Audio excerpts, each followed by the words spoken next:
Yon boy! Another day. Another tutorial. Ayan. So, isa ka ba sa mahiling mag-record dito sa Knives Out? Ayan.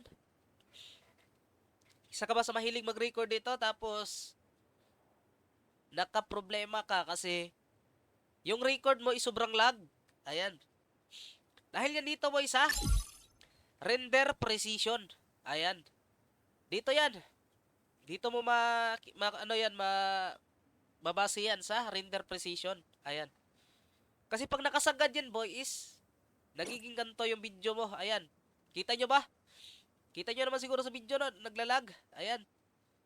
So, ang gagawin natin dyan is, pumunta tayo ulit dito sa render precision. Isagad natin to sa 0.8. Nakasagad sa baba. Ayan, 0.8 yan, boy. Ayan, di ba? Nagiging smooth yung video natin. Pati yung graphics, ayan. Nag-smooth yung record, boy. Di ba?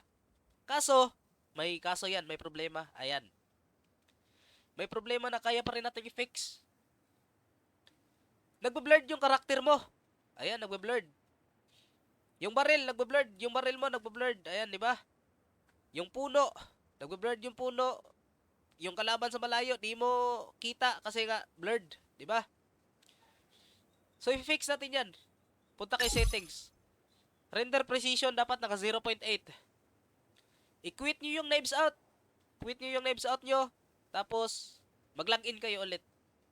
Pag nag-login kayo ulit, doon nyo na makikita kung gaano kalinaw. Ayan. Kung gaano katotoo tong tutorial na to. Ayan. So, sana nakatulong to. At sa mga mahilig mag-record dyan na naglalag, try nyo na to boy. Para sa inyo to. Peace out.